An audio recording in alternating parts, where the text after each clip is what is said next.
Could you imagine such a thing? Honey, can I have some... Bruce Rivers, he's the criminal lawyer. Who is he? Bruce Rivers, he's the criminal lawyer. And who is he? Bruce Rivers, he's the criminal lawyer. And what he do? And it's gonna react to all the self-snitching. Hi, this is Bruce Rivers. Welcome to another fun-filled episode of Criminal Lawyer Reacts. I'm Bruce Rivers, your board-certified criminal defense lawyer. Yours? Yeah, of course yours. Your very own personal board-certified. You come here, guess what? You get entertained. I think you might even get a degree in law just by watching us. Not really. But we are reacting today to the Daybell murder. This is when a husband finds out his wife is a fucking mass murderer. What? Jesus, Martha. Could you imagine such a thing? Honey, can I have some... I mean, give me a break. I just can't imagine. Anyway, my honey is not a mass murderer. She's from Ireland. So in September 2019, Tylee, age 16, and Vallow, age 7, vanished in Idaho. Lori's husband, Charles Vallow, was shot by her brother and Chad's wife, Tammy Daybell. They died mysteriously weeks before Lori and Chad married in Hawaii. Investigators discovered JJ and Tylee's remains buried on Chad's property. You know, if you have remains on your property, probably should make other plans for lunch. Showing signs of brutal treatment, Lori and Chad were arrested and charged with murder and conspiracy. So let's, I haven't seen this. This is a cold reaction. This is put out by Dr. Insanity. So make sure you go and give Dr. Insanity some love because that's my prescription for it.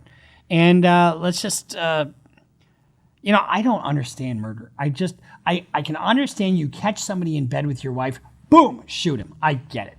That's makes sense. I can understand if somebody's trying to hurt your family, protecting them. I can't understand killing children. I can't understand just killing. I can't even fucking hunt. My brother's a hunter. I just don't like the idea of killing anything. Except for maybe a little time with my fans. Lori Vallow Daybell is a former beauty contestant. She's lost her mind. She thinks she's a resurrected being and a god. Anybody you spoke to who knew Lori back then Oh, I see. We got a mental health defense brewing. and said that she was like the mother of the year. So what makes her a danger to herself and to others? Threaten me, murder me, kill me. We're gathering together as saints, as brothers and sisters, and preparing for the second coming of Christ. She threatened to murder you? Yes. 6 months later, Vallow was shot and killed. Police. All right. If someone's threatening to murder you, wall yourself off. Don't ever be in their presence ever again. I don't care if they mean it or don't mean it. Oh, I could just kill you. Okay, goodbye. See you later. Fuck. They say they found a man with gunshot wound who was later pronounced dead. The first death that kicked off this multi-state mystery. Inside is Lori Vallow's husband, dead on the living room floor. What happened today? How did it get to this? Well, the voices told me that the second coming of Christ was coming, and I had to clear the way for him, and my husband was in the way. She said, "You're not Charles. I don't know who you are, what you did with Charles, but I can murder you now with my powers." So how does she pose a threat to your children? Lori, where are your kids? Now, could you imagine being called out ahead of time and being the cop who didn't do anything about this because he didn't take it seriously? You would live with that guilt for the rest of your life, wouldn't you? It's like we did a reaction to the cop who pulled over this teen couple. Kid just got this car and he was speeding 100 miles an hour. At least 100 on Kennedy Boulevard. All right, man? You almost struck my car because I was making a right turn. Get home safe. And all of a sudden, the cop let him go, thinking he was doing them a favor. The kid didn't have a license. And all of a sudden, not even 15 minutes later, their car was sheared. The top of the car was sheared off and both kids were decapitated. Yo, this is the same kid. Oh my gosh. Oh my gosh. Now, imagine being able to stop something in its tracks and not doing it because she didn't take it seriously. No comment? They've been missing for 4 months. You have nothing to say? Now, Lori Daybell appears to be somebody else. She has 2 missing children, JJ Vallow, Tylee Ryan. I don't know what she's going to do with them. I don't know if she's going to flee with them. She's going to hurt them. All right. Is this house or the one with the flash? And this is a husband who's like, what the fuck is going on here? Flashing lights. Right there. Cars are all gone. I don't know where my kids are. Well, get in. Oh my God.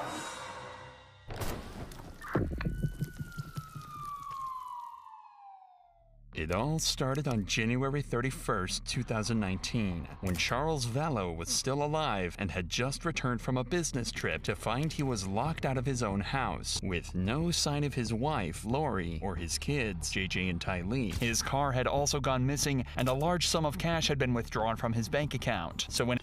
Well, let's just say that there's trouble in paradise. I mean, what would you... I mean, all of a sudden you come home, you think your life is one way, and it gets flipped upside down. So in an effort to get some answers, he called 911. So what's going on tonight? I can't get in touch with our kids. How old are your kids? 6.5 and 16. She's lost her mind. I don't know how else to say it. She thinks she's a resurrected being and a God and member of the 144,000. She's come. Jesus is coming next year. So what? A lot of times this shit doesn't happen overnight. It happens over time. And you don't see it. It's slow, slow, slow. To be honest with you, that's what happened with Michael. You know, he hid a lot of shit from me for a long, long time and lied. And, you know, you just don't see it when you're close like that, you know? And all of a sudden now, I mean, he probably should have taken the kids and fled months or a year ago and didn't think it was going to get that bad. What makes her a danger to herself and to others? She threatened me, murder me, kill me. She threatened to murder you? Yes. She said, you're not Charles. I don't know who you are, what you did with Charles, but I can murder you now with my powers. Is this just all recent, or has it been going on? It's been going on for about 4 or 5 years. It's gotten really, really bad lately. She goes to the temple every day and speaks with Moroni and Jesus Christ. Last couple of days, she says, I'm not Charles. You're not Charles. You're Nick Schneider. According to Lori, Nick Schneider is an evil spirit who has possessed Charles' body, and he believed these... You know, when you are suffering from these delusions, you can not shake them because you really... And anybody that tries to get you to believe, you know, something other than what you personally experience, they're the Antichrist. They're the ones that are responsible for the things that you're talking about. And you can't talk sense to anybody like that.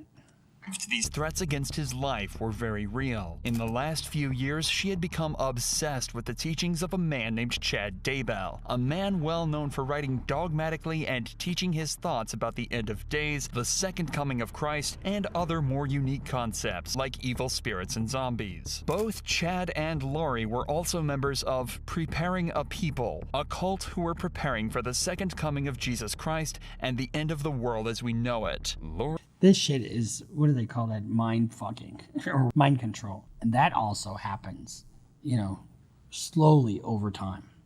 Lori also believed she was a member of the 144,000, a group of high priests who will administer the everlasting gospel to the world in its last days. She also believed that every human was on a scale between light and dark, and the darker one's spirit was, the more dangerous they were to her and her beliefs. Lori had actually become so involved in this new religious belief that Charles had become concerned not only for himself, but his 2 children as well. She said to me, Charles' stuff is gone. You're not Charles, your stuff is gone. I don't know what that means. And how long have you been trying to get in touch with the kids? Since yesterday. So how does she pose a threat to your children? I don't know what she's going to do with them. I don't know if she's going to flee with them. She's going to hurt them. And today she said, come take the kids. I don't care what happens to them. I just want to see my boys okay, and she's got a pickup order. A pickup order can be obtained after one parent fails to deliver a child to another parent. As Charles has not heard from his kids in days, he felt he had no choice but to take action. The cops then helped Charles get back in the house, but it was too late, as Lori and the kids were gone. The very next morning, Charles called 911 again. Imagine how he slept that night. I mean, just imagine. Oh, it's just awful. This time directing them to a hotel in Gilbert, Arizona, where he believed Lori was hiding out with JJ and Tylee. This time, though, Charles had managed to obtain an emergency mental health petition, a note that would require Lori to check into a mental health institution and undergo assessment. How would you find out where somebody is? Guess what? We have a digital footprint, right? So you can check their cell phone, you can check their credit cards, any financial stuff. You can even check your internet, where you're posting stuff from or where you're accessing the internet from. What's going on? Why is she here and you're not here, or are you staying here with her? Long story. She's had kind of a break from me, and I've tried to support her as much as I could, but it's gotten really, really bad lately. She's had a break. She says, I'm Nick Schneider. I've taken over Charles's body, and Charles has been killed. I'm going to kill you. You're going to be murdered today or tomorrow. Charles had already tried to find Lori earlier that morning by turning up at JJ's school, but despite seeing her car in the parking lot, there was no sign of her at all. However, she had left her purse in the car, so Charles took it in hopes that it would stop her from getting away. This worked perfectly, as she walked into the Gilbert police station later this same morning to report her missing purse. But her version of events was much different. So this morning when I took my son to school, he was waiting somewhere and stole my purse out of the car, my whole purse. So my phone, my wallet, my money, my everything was in there. What is it that motivates him doing this kind of stuff? Does he say why? So now she looks like a victim, and so what do the cops do? The cops have to kind of get to the bottom of this. I caught him cheating and I had evidence and I told him about it, and he travels a lot for business, so I told him about it and told him not to come home and that his stuff would be gone and that his car would be gone and all this thing. So he's a little mad. A telltale sign of somebody that, knows what they're doing is, somebody who's really experiencing these delusions that are strong. And it's different between a paranoid schizophrenic and somebody who is loyal to a religious cult, because deception is rampant in the religious cults. Claimed that she'd caught Charles having an affair and told him not to come home, locking him out of the house and taking his car. The first of many carefully fabricated lies that would not only ruin Charles's life, but end it. Police informed Charles that he can't steal Lori's property no matter what the motive. A deal was then formed between them, saying that if Charles returned her purse, then the police would immediately follow up with the mental health petition. But eventually it went through and Lori underwent her assessment. However, in 2 hours, Lori was released with the doctors finding no issues at all. This decision sentenced Charles to death and put his kids' lives in jeopardy. Charles filed for divorce. And here's the thing: if she all of a sudden goes to the doctor and doesn't experience any, or doesn't exhibit any of the things that he's talking about, what are they going to do? There's not a whole lot they can do. Divorce, and 6 months later, his body was found at Lori's house with 2 gunshot wounds across his body. What the fuck are you doing back at her place? And why wouldn't you be as vigilant as you possibly could be? I mean, I don't want to blame him for this, obviously, but fuck, it's just a tragedy. The fate of his children was now in the hands of their delusional and dangerous mother. Hey team, we got one subject down, apparent gunshot wounds to the chest. He's right here in the living room. Firearm's gonna be in the front door, in the front bedroom, laying on the ground next to a case. You wanna stay in here? I'll see if I get this guy's info. When Charles's body was found, an investigation determined the shooter to be Alex Cox, a man who just so happened to be the brother of Lori Vallow. What's going on? What happened? He came at me with a bat. Okay. Was he living here or visiting? He came to pick up his son. Okay, is the son inside? No. My sister took him to school. Okay, so it was just you at the house? Yes. And So they make it out to be that he's the bad guy. came, how long, what time did he come to pick up the son? I don't know, 20 minutes ago maybe. Okay, so you know who he is, let him in? Yeah. Okay. No, I think they were talking earlier, then she left, and then he got into it with me. Like what? What do you mean? I don't know, he was... Alex seems very vague in his answers and says he can't remember exactly what happened, other than the pair simply got into a fight. But those kinds of answers aren't going to satisfy the cops, especially when there's a dead man involved. So you both, so you get in an argument? What is it over? Well, it was over my sister. He was getting physical with her, and so my niece came out with her bat, and then he took the bat away from her. Wait a minute, I thought you said your niece left. She did. This was before. So before your sister and your niece left, yeah. At some point your sister and her husband are arguing, yes, verbal argument, and then your niece pulls out a bat. Well, it wasn't verbal. He was getting close, and she came out to defend my sister with her bat. Your niece. Yes. Okay. And then she poked at him, and he took it away. Okay. And then he's coming back at me, and he still got the bat in his hand. I'm like, what are you doing? And where are you at it? Where are you both in the at? living room. Okay. And then. So when you're acting in self-defense and you're using lethal force and you're in your own home, do you have a duty to retreat? A lot of the states don't have a duty to retreat, but you definitely don't have a duty to retreat in your own home. And if you're acting in self-defense, the force you use, even if it's lethal force, has to be reasonable under the circumstances. And if somebody's going to bash you in the head with a fucking baseball bat, you're trying to avoid a felony, and you can take their life. If you're trying to avoid great bodily harm or death. That's the law in most jurisdictions. I turned around and he hit me in the back of the head with the bat. I went to my room and got my gun. So you went to your room, meaning the room you're staying in? Which is a little bit of an issue because now there's a break. There's a break in, why didn't you call the cops? Why didn't you slam the door and call the cops? Yeah. Okay, and you brought a gun with you? Yes. Do you always bring a gun? Okay, why didn't you stay just in your bedroom, close the door? Is that something you didn't think about, or? It didn't even occur to me.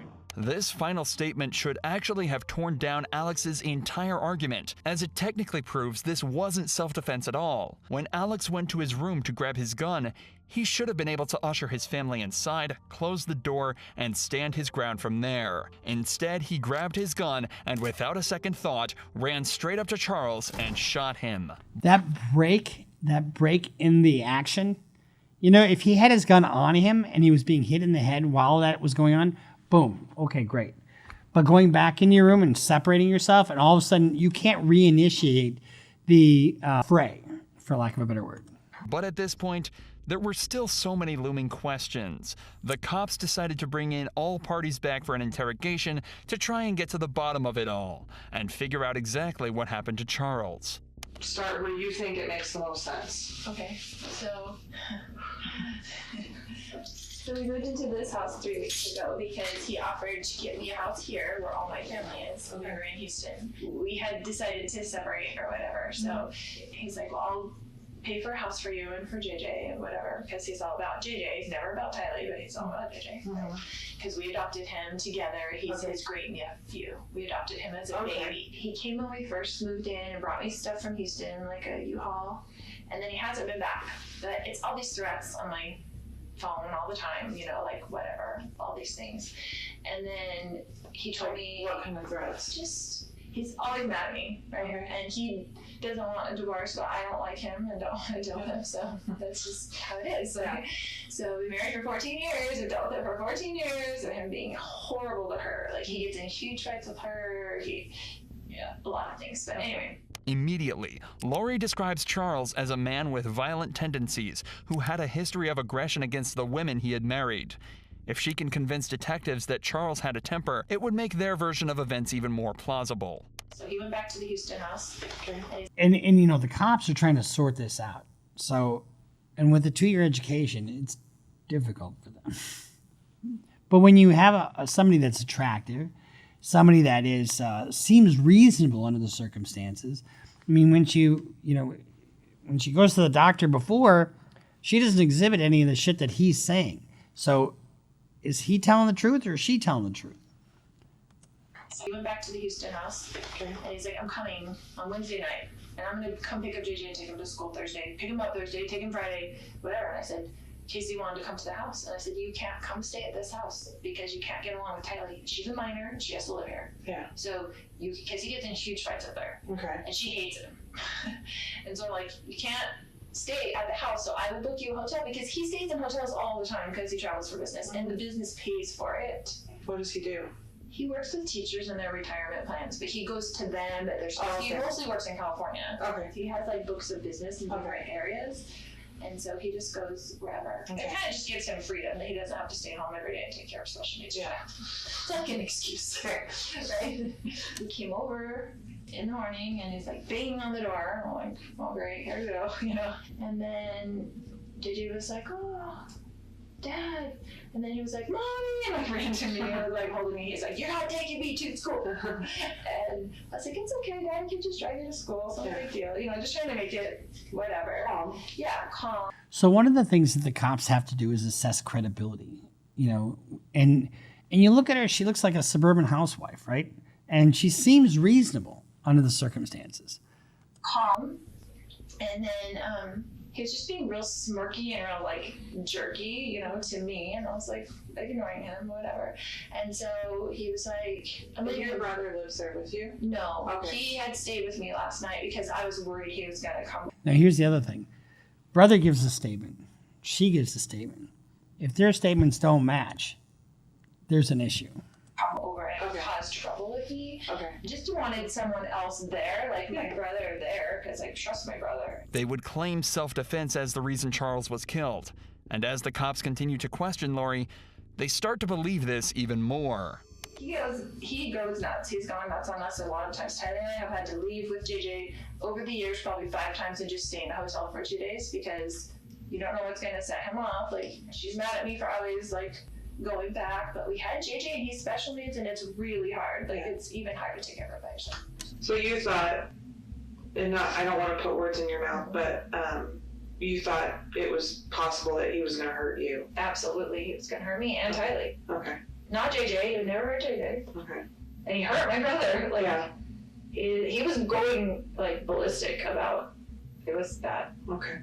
An angry husband losing his temper during a divorce is not uncommon, and feuding couples often come to blows, making her story more and more convincing. But according to Charles's ex-wife Cheryl, this was not the man she knew. She says they were married and divorced, and not one time, not 1 second, was he ever physically threatening to me, directly contradicting what Lori is saying. When you say he goes nuts, that can mean a lot of different things. Right. So, physical violence. He's never really, besides like grabbing us and pushing us, but not like punching us or something. But with Tylee, he has gotten physical. Okay. He went like he was going to hit her, but then I got in between them. So this morning he comes back in and... He comes back in, I wouldn't give him his phone. He was screaming at me to give him his phone. He was very worried about whatever was on his text that he did not want me to see. And What difference does it make at this point?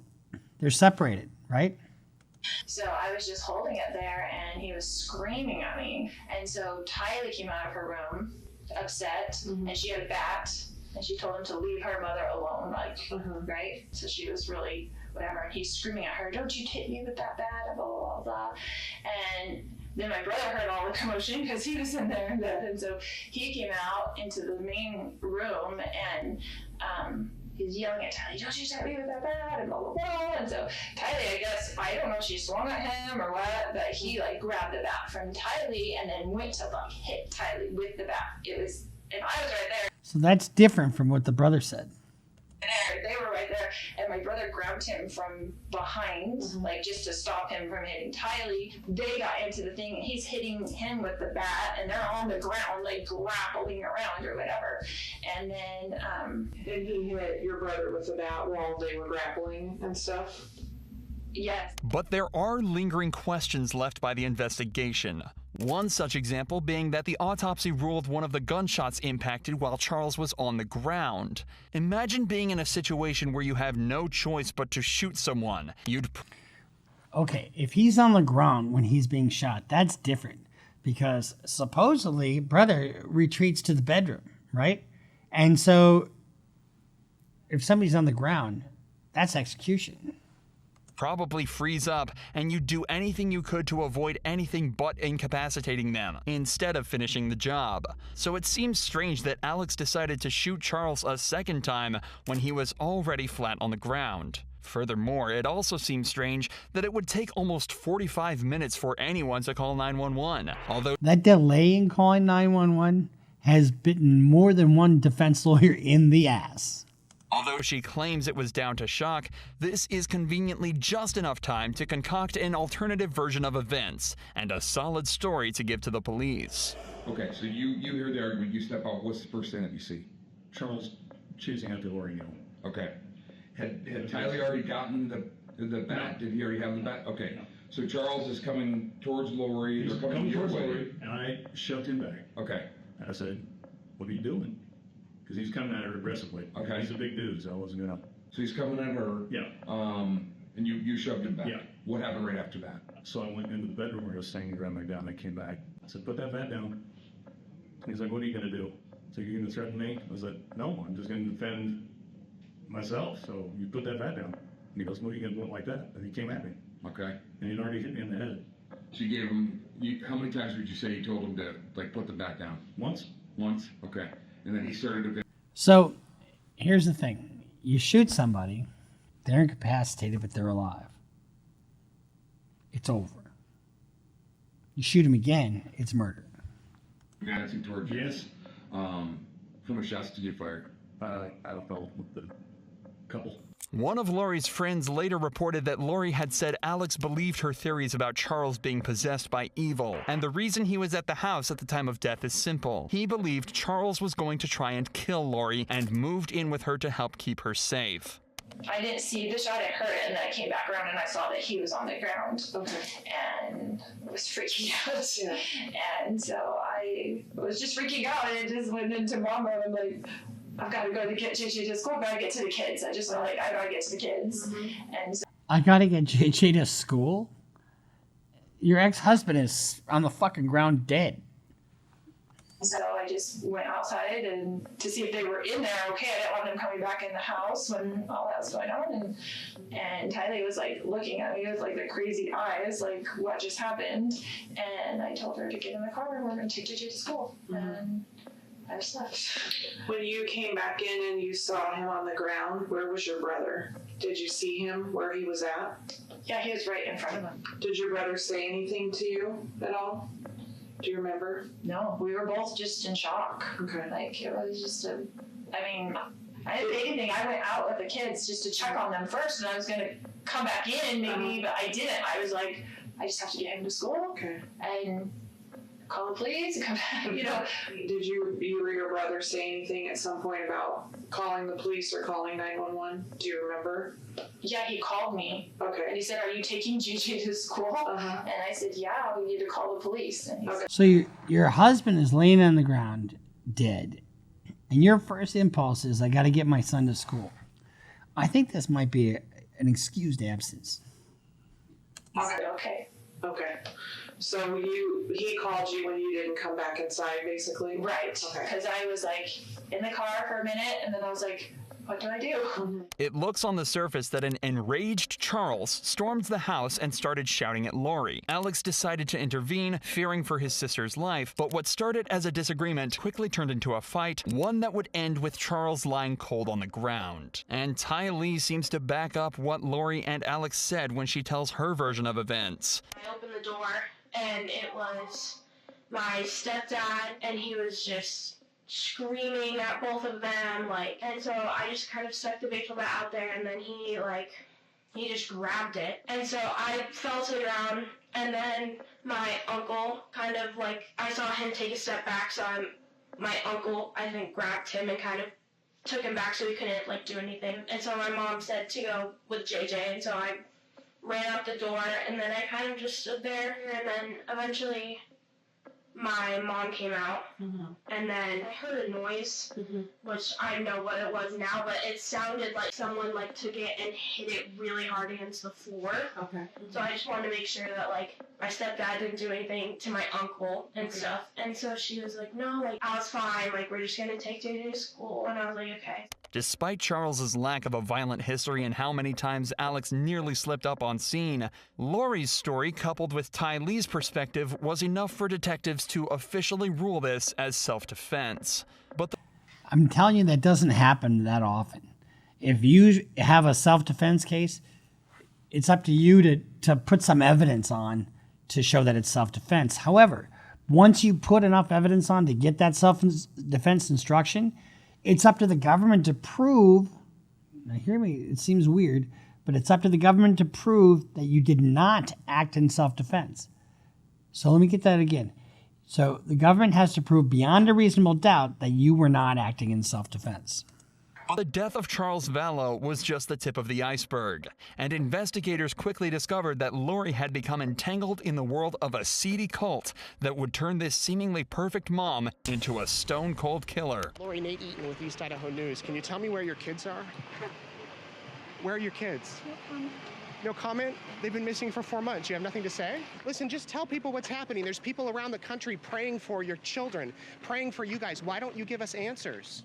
That's great. Just days after Charles's death, Lori decided it was time for a change and moved the entire family across the country to Rexburg, Idaho. A strange choice at first, until you realize that this was the hometown of Chad Daybell, and Lori was now living minutes away from a man who had not only convinced her that her husband was evil, but was now beginning to spin the same evil stories for her kids as well. But this is when detectives met Melanie, Lori's best friend and another member of her cult. She was there to spill all the sordid details on their ideology and the belief. When you're involved in a cult, it is really fucking powerful. And, you know, you've seen the Jim Jones, you know, the mass suicide in Guyana.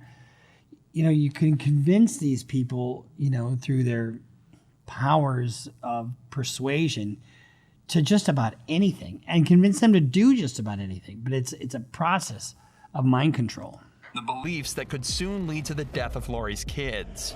Chad had said that it's some childhood friend that Charles had, and that he died, and then he came back as he didn't ever leave. He was an unclean spirit that got trapped on the earth, and he was now attached to him for years, and he'd been studying him, right, and his behaviors and stuff like that. And so then he pushed his spirit out of the body and took over. That's what he said. Push Chad, Charles' spirit. Yeah, so his spirit now moved on. So she believed that Charles was gone. He was already gone. So she was treating him like he was Zack Snyder. This is all extremely confusing, but simultaneously eye-opening, as it gives us a direct window into what Lori believed about her own family. Apparently, she thought Charles was possessed by a dark spirit, and by that point, he was already gone. The problem is, she thought the same for her children. Charles had corrupted them, and they'd turn into zombies.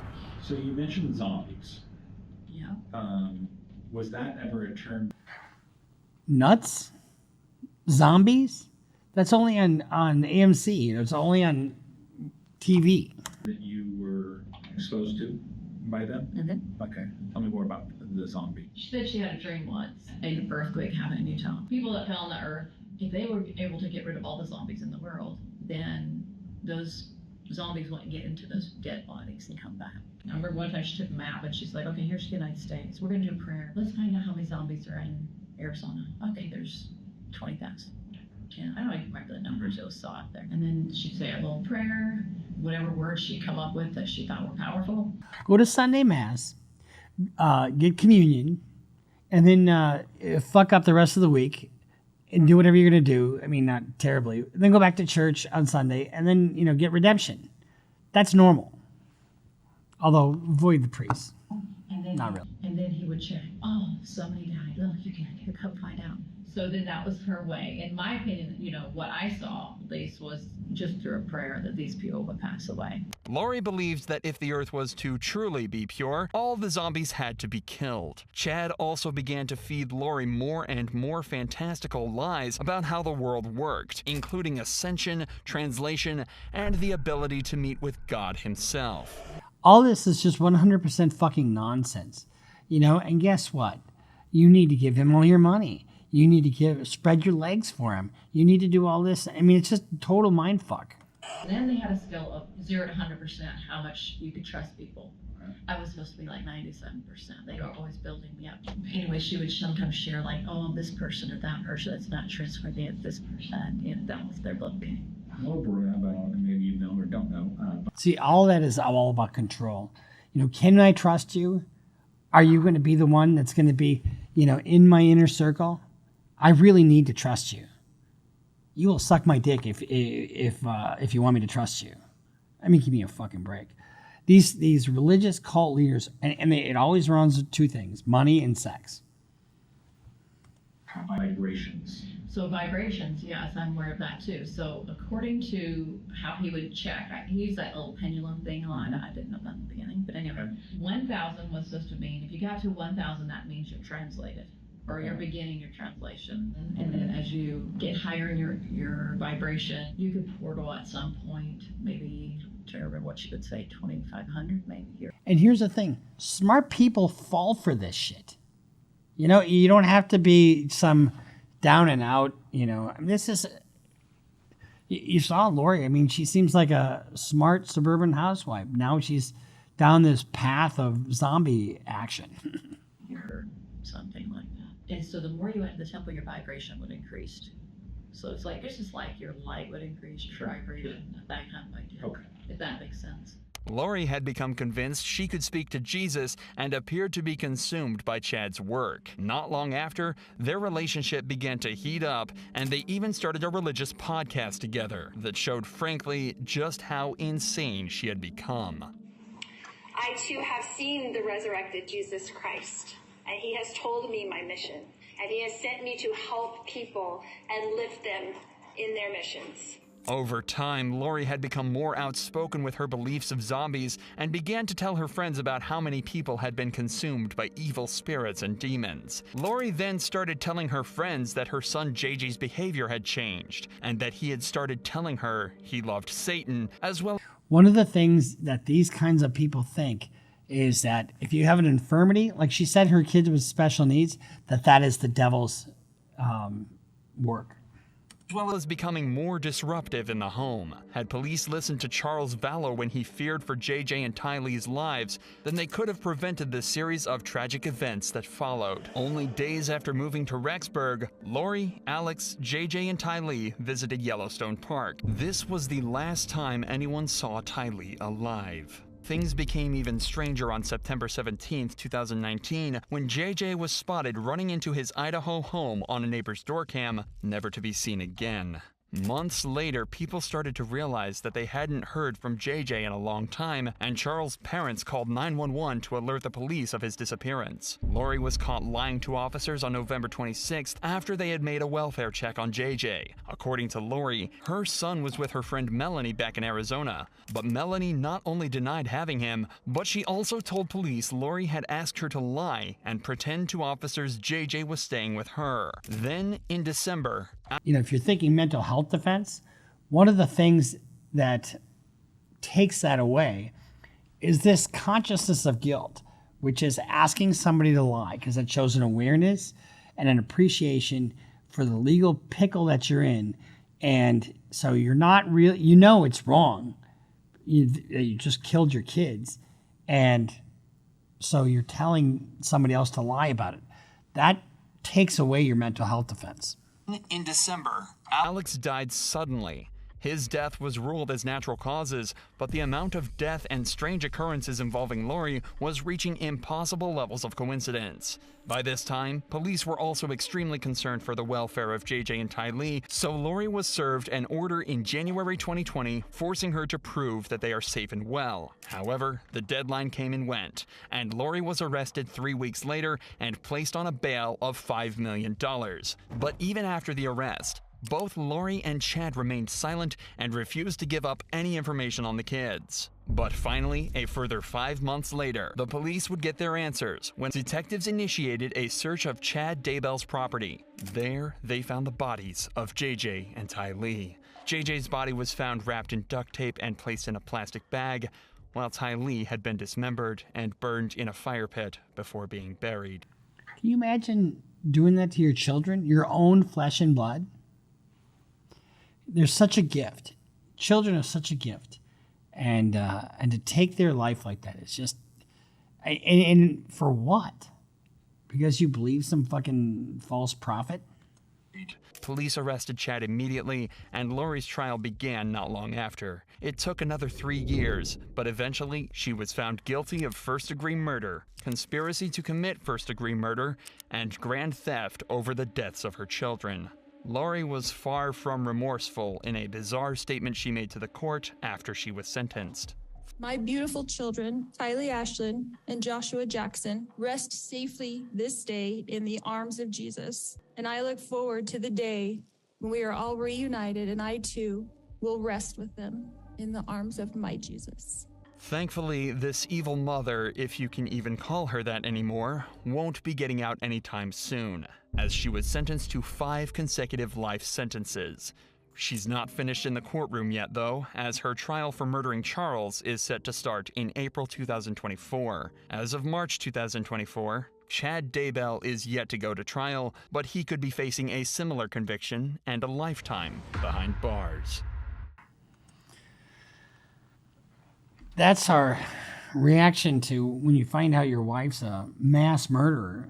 Probably good for Chad that didn't go awry with her, because now he can eat government food for the rest of his life and be safe in his bunk while his cellie sleeps on his belly. So I can't get over the depravity of people. There's just no limit. You see it on this channel. I see it in my line of work. There's no limit to the depravity of the individual mind and where it will take you.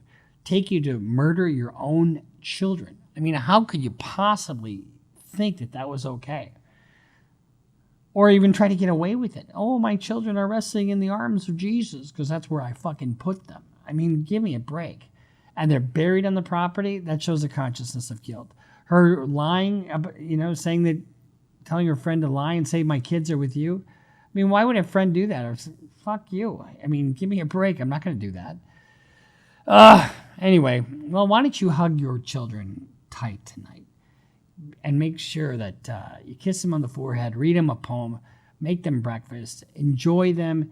When you get home from work, I remember when Michael was little, or Jackie was little, I'd come home from work having, just the worst day, and my kids would just, I'd forget all about my day. And, we'd laugh, we'd wrestle around, I'd make them their favorite whatever, and it's just a gift. It's just an absolute gift. It's a presence in your life. And to have it snuffed out because you're a fucking nut job, not mentally insane. Notice you didn't hear anything about a mental health defense because there wasn't one there. So rest easy.